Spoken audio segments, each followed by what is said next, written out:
Hello दोस्तों, welcome to vortex story. हम आपको स्टार्टअप्स एंड फेल स्टार्टअप्स के बारे में बताएंगे। हमारे इस चैनल में सब्सक्राइब करना मत भूलना। तो चलो शुरू करते हैं। सबसे पहले हम बात करेंगे एक यूएसए की जाने मानी कंपनी के बारे में, जो लॉरेल एंड वोल्फ के बारे में।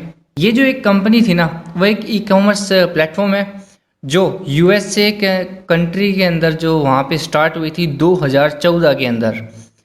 इसके जो मल्टीपल्स रीजन्स थे इसके फेल होने के, और ये जो है कंपनी वो 2019 के अंदर बंद हुई थी। इसके जो फाउंडर है ना, वो दो है जिनके नाम है ब्रैडन क्लिनमिन एंड लॉरा फिन। इसके अंदर कंपनी में काम करने वाले एम्प्लॉयज़ की संख्या है 51 से 100। इन्हें 4 राउंड्स में फंडिंग मिली थी। करीबन 25.5 मिलियन की टोटल फंडिंग मिली थी, और इसके जो टोटल इन्वेस्टर्स थे वो 14 के करीब है जिन्होंने इस कंपनी के अंदर अपना इन्वेस्टमेंट किया था। इस कंपनी के बारे में देखते हैं कि ये कंपनी एक्चुअली करती क्या है क्या।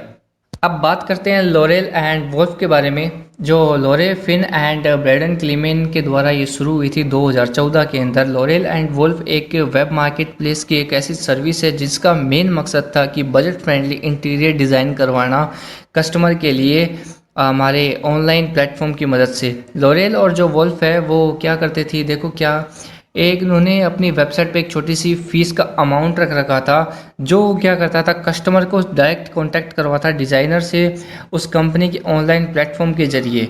हालांकि कुछ स्मॉल ट्विक को मॉडल और मूल्य निर्धारण पर फिर से याद किया गया, लेकिन इसका जो मूल आधार हमेशा खरीदारों को क्या करता था, एक गुणवत्ता, मतलब कस्टमर को हमेशा क्वालिटी लाने के लिए जो मिडिलमैन के चारों ओर घूमता था, और जैसे कस्टमर की सर्विसेज को हमेशा ही ध्यान रखता था, और एसएफ द्वारा इसको प्रमाणित भी किया गया था।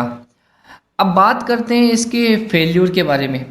एक्चुअली ये स्टार्टअप फेल क्यों हुआ। देखो, भले ही लॉरेल और वुल्फ ने आमतौर पर एक पॉजिटिव इमेज बनाई थी मार्केट के अंदर, लेकिन 2018 की गर्मियों की शुरुआत में येल्प जैसी साइटों पर भी उन्हें क्या मिला था, 1 स्टार रेट मिला था, जो पॉपुलर साइट थी उस टाइम की।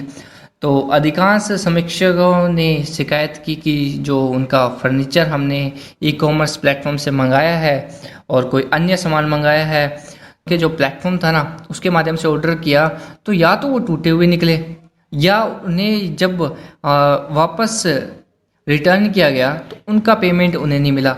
मतलब इतनी कुछ खराबी स्थिति चल रही थी उस कंपनी के अंदर जिसका बखान नहीं किया जा सकता। जैसे कुछ ग्राहकों ने घटिया सेवाएं प्राप्त करने और कभी भी रिफंड प्राप्त न करने की शिकायत भी की, और जिसके लिए उन्होंने दावा किया था कि खराब प्रचार के परिणाम स्वरूप लॉरेल और वोल्फ के अधिकांश डिज़ाइनरों ने जो उनका प्लेटफॉर्म है वो छोड़ दिया।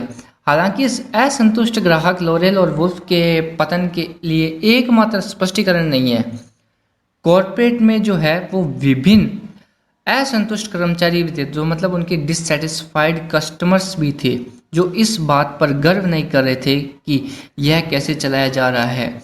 इसके बाद भी कॉरपोरेट ने अपनी जो पॉजिटिव इमेज बनाने के लिए हमेशा ध्यान रखा कि जहाँ तक डांस क्लासेस में कर्मचारियों का होना और गेंदबाजी भ्रमण कंपनी के जो इंस्टाग्राम अकाउंट था वहाँ पर प्रदर्शित भी किया गया। हालांकि बंद दरवाज़ों के पीछे, मतलब जो इंटीरियर उस कंपनी के पीछे क्या हो रहा था, किस तरीके से उनका कंपनी का वातावरण था, वहाँ पे सारे लोग उदास थे। मतलब उनको ये भी समझ नहीं आ रहा था एक्चुअली कंपनी का मेन मोटिव क्या है। जबकि जो इसके फाउंडर लॉरेन फाइन ने खुद को अपने इंटरव्यू में आमतौर पर उत्साहित होने के रूप में प्रस्तुत किया। कई अवसरों पर क्या होता था कि पब्लिकली जो फाउंडर थी ना, लॉरेल फाइन, वो अपने एम्प्लॉयज़ को बहुत ज़्यादा अपमानित भी करती थी, और इसके शीर्ष पर डिज़ाइनर आधारित कंपनी होने के बावजूद डिज़ाइनरों को भुगतान आमतौर पर छोटे छोटे मिलते थे। उनके मतलब जो सैलरी थी वो बहुत ही ज़्यादा छोटे अमाउंट में थी। इसलिए यह सारा कंक्लूजन निकल के आता है कि लॉरेल और वुल्फ के आंतरिक ऑपरेशंस जो थे, मतलब इंटरनल ऑपरेशंस थे, वो बहुत ज़्यादा ख़राब थे। यह किसी भी समर्पित आंतरिक जो एचआर हो गए, क्लियर मैनेजमेंट स्ट्रक्चर्स हो गए, या जो इंटरनल अकाउंटिंग होगी, इन सब में बहुत ज़्यादा फ्लो नज़र आ रहा था उस कंपनी के अंदर।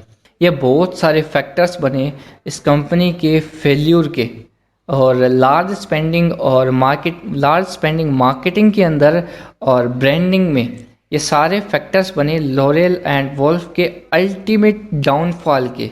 मतलब वो एकदम ही बंद होने के कारण केवल ये थे कि उन्होंने बहुत ज़्यादा स्पेंड कर दिया था मार्केटिंग के अंदर और ब्रांडिंग के अंदर अपनी इमेज बनाने के लिए। लेकिन अल्टीमेटली मार्च 2019 के अंदर ये कॉर्पोरेट जो है वो बंद हो गया था।